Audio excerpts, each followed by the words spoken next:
ہماری بدقسمتی، کچھ بدقسمت لوگ اس ماہ رمضان المبارک کے مہینے کا ادب اور احترام کرنے سے بھی دور ہیں۔ کئی جگہوں پر ایسا دیکھا کہ لوگ سریعام پان اور سگریٹ جو ہے وہ پی اور کھا رہے ہیں۔ اللہ ہدایت کاملہ عطا فرمائے اور کامل ایمان والے ہمیشہ اللہ کی عطا کردہ نعمتوں کا خیال رکھتے ہیں۔ ماہ رمضان المبارک کے مقدس مہینے میں بڑے بڑے واقعات ہو گئے۔ یہ بھی ہماری بدقسمتی ہے کہ مسلمان کو انڈین فلموں کا تو پتہ ہے، پاکستان کے اندر کب میچ لگنا ہے یہ مسلمان کو پتہ ہے، نوٹ کس طرح کمانے ہیں، پیسے کو کس طرح گھمانا ہے یہ مسلمان کو پتہ ہے۔ یہ نہیں پتا کہ 3 رمضان کو کیا ہوا تھا، 10 رمضان کو کیا ہوا تھا، 20 رمضان کو کیا ہوا تھا۔ اتنے بڑے بڑے اسلام کے واقعات ماہ رمضان کے اندر ہوئے، لیکن ہماری اکثریت کو یہ نہیں پتا۔ 3 رمضان المبارک کو سیدہ کائنات، سیدہ طیبہ طاہرہ عابدہ زاہدہ عالمہ فاضلہ قاریہ ازکیہ زاکیہ محدثہ مفسرہ معلمہ حضرت فاطمہ الزہرا رضی اللہ تعالی عنہا کا وصال پر نور ہوا، اور 10 رمضان المبارک کو سیدہ خدیجہ الکبریٰ رضی اللہ تعالی عنہا کا وصال پر نور ہوا۔ آج کی گفتگو چند لمحات اس نیت کے ساتھ کہ حضور علیہ السلام کی شہزادی کا ذکر کر کے ماہ رمضان میں آپ کی اور اپنی بخشش کا ذریعہ بنا سکوں۔ شہزادی کونین کا ذکر خیر جو ہے وہ چند گھڑیاں کرنا ہے، اللہ اسی ذکر پاک کے صدقے سے آپ کی اور میری کامل بخشش فرمائے۔ حضرت فاطمہ الزہرا رضی اللہ تعالی عنہا یہ حضور علیہ السلام کی سب سے چھوٹی صاحبزادی ہیں، اور اللہ کے حبیب علیہ السلام کی یہ شہزادی کا چلنا اٹھنا بیٹھنا کھانا پینا لینا دینا اوڑھنا بچھونا یہ سب حضور علیہ السلام کی سنت کے مطابق ہوا کرتا۔ نبی کریم علیہ السلام پر اترنے والے قرآن میں رب ذوالجلال نے فرمایا قل لا اسألکم علیہ اجرا الا المودۃ فی القربى۔ خالق کائنات نے فرمایا پیارے آپ اعلان کر دیجئے۔ مولا کس بات کا اعلان فرمایا کہ آپ فرما دیجئے کہ میں نے تمہیں اسلام دیا، میں نے قرآن دیا، میں نے کلمے کی دولت سے تمہارے سینوں کو منور کیا، میں نے کفر کے اندھیروں کو ختم کر کے اسلام کے اجالے تمہاری گود میں ڈالے، اور تمہیں جہنم کی راہوں سے نکال کر جنت کی راہوں کا مسافر بنایا، تمہارے سینوں کو اندھیروں سے دور کر کے کلمے کے نور سے منور کیا اور نور علی نور کیا۔ میں نے قرآن کی روشنی، اسلام کی روشنی، دین کی روشنی، کلمے کی روشنی تمہیں دی۔ میں نے خالق کائنات سے تمہیں ملوایا، تمہیں جینے کا ڈھنگ سکھایا، جینے کا طریقہ سکھایا۔ تم کعبۃ اللہ کے گرد جو ہے وہ برہنہ کپڑے اتار کر طواف کرنے والی قوم تھے، تمہیں کعبۃ اللہ کی عظمت سکھائی۔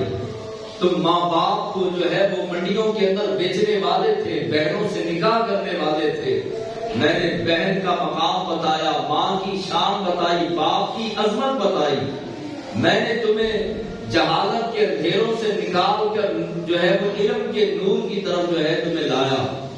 میں نے مکہ المکرمہ کے اندر ظلم برداشت کیے، ستم برداشت کیے، حتیٰ کہ کھودے ہوئے گڑھے برداشت کیے، بچھائے ہوئے کانٹے برداشت کیے۔ میں نے ہر ظلم برداشت کر کے اسلام کا نور تمہارے گھروں تک اور گھروں سے تمہارے سینوں تک منتقل کیا۔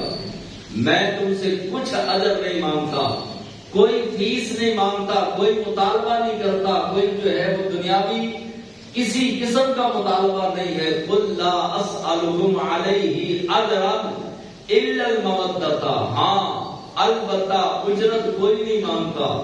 اتنا ضرور کرنا، میرا کلمہ پڑھنے کے بعد مجھ پر ایمان لانے کے بعد اتنا ضرور کرنا الا المودۃ فی القربى، میرے گھر والوں سے محبت کا تعلق کبھی بھی نہ توڑنا، میرے گھر والوں سے محبت کرنا، میری اہل قرابت کے ساتھ محبت کرنا، میری اہل قرابت کے ساتھ اپنی محبتوں کا تعلق اور محبتوں کی نسبت ہمیشہ قائم رکھنا۔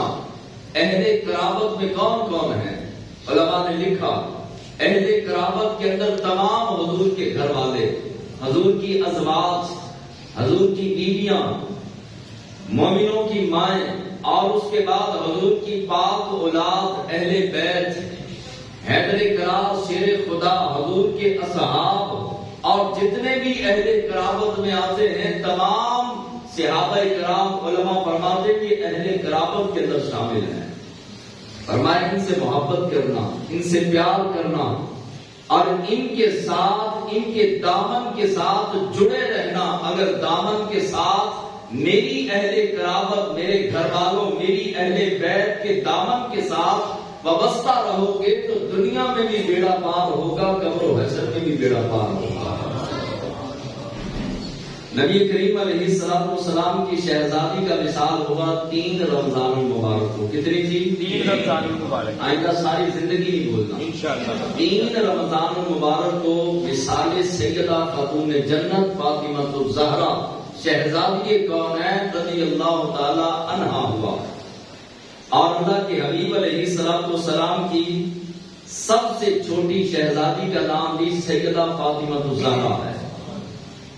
جب سیدہ خاتون جنت فاطمہ الزہرا حضور علیہ السلام کے پاس آتی، حاضر ہوتی، تو محبوب خدا صلی اللہ علیہ وسلم کا انداز کیا ہوتا سنیے۔ فَأَجْلَسَهَا فِي مَجْلِسِهِ، جیسے ہی کمرے کے اندر سیدہ خاتون جنت فاطمہ الزہرا آتی تو اللہ کے حبیب علیہ السلام سارے نبیوں کے سردار ہونے کے باوجود کھڑے ہو جاتے ہیں۔ بیٹی کو عزت دی، بیٹی کو مقام دیا۔ آج کسی کے گھر میں چوتھی تیسری بیٹی پیدا ہو جائے تو صف ماتم بچ جاتا ہے، اور جو ہے وہ لوگ حوصلے دینا شروع کر دیتے ہیں، تسلیاں دینا شروع کر دیتے ہیں۔ پہلی بیٹی ہو جائے تو بعض مرتبہ پھر بھی منہ بگڑ جاتے ہیں۔ یہ مومن کی شان نہیں، یہ مومن کا رویہ نہیں، یہ مومن کا انداز نہیں، یہ انداز جو ہے وہ کفرستان کا ہے، کافروں کا انداز تھا، جاہلوں کا انداز تھا کہ بیٹی کے پیدا ہونے پر منہ بگڑ جائیں۔ بلکہ اللہ کے حبیب علیہ السلام نے سینہ نور پہ ہاتھ رکھا اور فرمایا لوگوں تم بیٹیوں کو زندہ دفن کرتے ہو، سنو میری بیٹی تو میرے جگر کا ٹکڑا ہے۔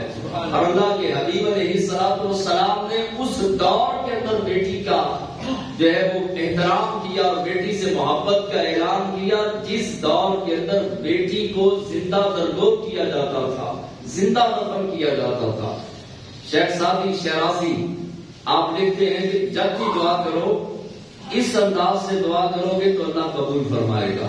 کیا الہی بحق کی بنی فاطمہ، الہی بحق کی بنی فاطمہ کہ برقول ایمان بنی فاطمہ، میرے مولا اپنے حبیب علیہ السلام کی پاک اولاد کا واسطہ، فاطمہ کے شہزادوں کا واسطہ، سیدہ خاتون جنت فاطمہ الزہرا اور فاطمہ الزہرا کے بیٹوں کا واسطہ، میرے مولا میرا خاتمہ بھی ایمان پر کرنا اور میری ہر دعا کو قبول بھی فرمانا۔ تو اللہ اہل بیت کا صدقہ، حسن و حسین کا صدقہ اور حسنین کریمین کی والدہ محترمہ کا صدقہ اللہ دعا کو مستجاب فرمائے گا۔ خالق کائنات نے اہل بیت کو وہ عظمت اور شان عطا فرمائی کہ قیامت تک آنے والی ہر بیٹی، ہر ماں سیدہ خاتون جنت فاطمہ الزہرا سے جینے کا طریقہ لے سکتی ہے۔ اور آج کی بیٹی، آج کی بہن اپنے انداز سوشل میڈیا سے لے رہی ہے، الیکٹرانک میڈیا سے اور فلموں سے اور ڈراموں سے زندگی گزارنے کا سلیقہ سیکھ رہی ہے۔ اسی لیے گھر تباہ ہو رہے ہیں، اسی لیے بیٹیاں ماؤں کے سامنے جو ہے وہ کھڑی ہو کر نافرمانی کے اندر مبتلا ہے۔ اسی وجہ سے تباہی کا سامان ملک پاکستان میں بھی جو ہے وہ ہو رہا ہے اور طلاق کی شرح بڑھ رہی ہے. کیوں؟ اس وجہ سے کہ ہم نے جہاں سے نور ملتا تھا، جہاں سے جینے کا طریقہ ملتا تھا، جہاں سے زندگی کا حسن ملتا تھا، وہ دروازہ بند کر کے کافروں کے دروازے اپنے گھروں میں کھول لیے. کوئی ہندوؤں کے رسم و رواج پہ چل رہا ہے، کوئی انگریز کے رسم و رواج پہ چل رہا ہے، کوئی سکھوں کے رسم و رواج پر چل دوڑا. لیکن کامیابی صرف در مصطفیٰ سے ہے، در فاطمہ الزہرا سے ہے. جو در فاطمہ الزہرا پہ جھک جاتی ہے بیٹی، وہ اپنے گھر میں ملکہ بن کے رہے گی. اور جو انگریز اور یہود و نصارہ کے طریقے پر چلے گی، وہ دنیا کے اندر بھی ذلیل اور رسوا اور قبر و حشر کے اندر بھی ذلیل اور رسوا ہوگی.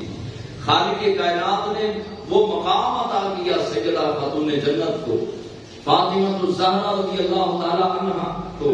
فرمایا کہ ساری کائنات کی مائیں، ساری کائنات کی بیٹیاں، ساری کائنات کی بہنیں اگر کچھ سیکھنا چاہتی ہیں تو در فاطمہ الزہرا پہ آ جائیں.